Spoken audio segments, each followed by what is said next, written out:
जैसा कि हम सबको पता है, 9 अक्टूबर की देर रात भारत के मशहूर बिजनेस टाइकून रतन टाटा ने अपनी अंतिम सांस ली, जिसके बाद भारत ने अपने एक अमूल्य रतन को खो दिया। लेकिन उनका सिर्फ नाम ही रतन नहीं था, उनका व्यक्तित्व भी एक रतन के समान अमूल्य था। इसी वजह से उनकी मृत्यु की खबर सुनकर पूरा देश शोक में डूब गया था। आज की हमारी वीडियो में हम जानेंगे उनके जीवन कुछ ऐसे किस्से जो हमें ये बताएंगे कि कैसे वो सिर्फ नाम के ही नहीं बल्कि व्यक्तित्व के भी रतन थे। तो चलिए शुरू करते हैं। ये कहानी तब की है जब रतन टाटा मात्र 10 वर्ष के थे। तभी उनके माता पिता अलग हो गए थे, जिसके बाद उनकी परवरिश उनकी दादी नवाज बाई करती थी। उन्होंने अपने घर टाटा पैस में हाई स्टैंडर्ड रखे हुए थे, जिसकी वजह से घर में लगभग 50 घरेलू सहायक काम करते थे, जो दिन रात रतन टाटा और उनके भाई जिमी की देखरेख किया करते थे। लेकिन रतन टाटा को यह सब बिल्कुल नहीं पसंद था।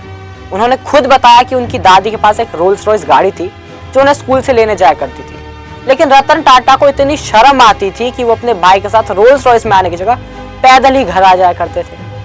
उनका मानना यह था कि इससे बाकी बच्चों के ऊपर अच्छा प्रभाव नहीं पड़ेगा। रतन टाटा शुरू से ही दूसरों के बारे में कितना सोचते थे, इसका पता आपको हमारी अगली कहानी से लग जाएगा।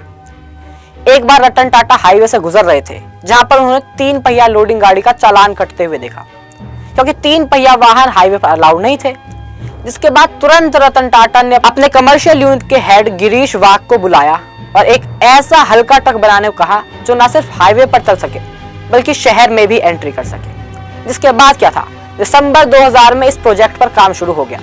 टाटा ने प्रोजेक्ट शुरू होने से पहले ही बोल दिया था कि हमें इसे छोटे व्यापारी और ट्रांसपोर्टर्स के लिए ध्यान में रखते हुए बनाना है।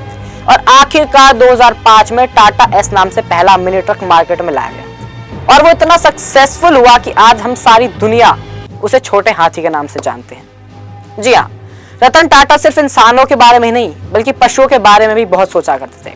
उन्हें पशुओं से कितना लगाव था, ये आपको हमारी इस अगली कहानी से पता चल जाएगा। समाज के लिए किए गए कार्यों के लिए रतन टाटा जी को एक बार इंग्लैंड में Rockefeller foundation life time achievement award दिया जाना था। राइटर सुहेल सेठ बताते हैं कि खुद प्रिंस चार्ल्स ये अवार्ड रतन टाटा को बकिंगम पैलेस में देने वाले थे।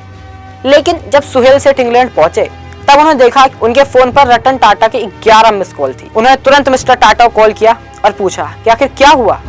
उन्होंने जवाब दिया कि उनका पालतू कुत्ता टीटो अचानक से बीमार हो गया है, जिसकी वजह से अब वो उसे छोड़कर अवार्ड लेने नहीं आ सकते। सुहेल ने जब ये बात प्रिंस चार्ल्स को बताई तो उन्होंने कहा कि ये एक अच्छे इंसान की पहचान है और इसलिए वो इस अवार्ड के सच्चे हकदार भी हैं। मिस्टर टाटा कुत्तों से इतना प्यार था कि उनके सख्त आदेश थे कि टाटा हाउस से किसी भी कुत्ते को भगाया नहीं जाएगा। ऐसे तमाम किस्सों से भरा हुआ है रतन टाटा का जीवन, जो किस्से बार बार हमें याद दिलाते हैं कि रतन टाटा का व्यक्तित्व भी एक रतन के समान अमूल्य था।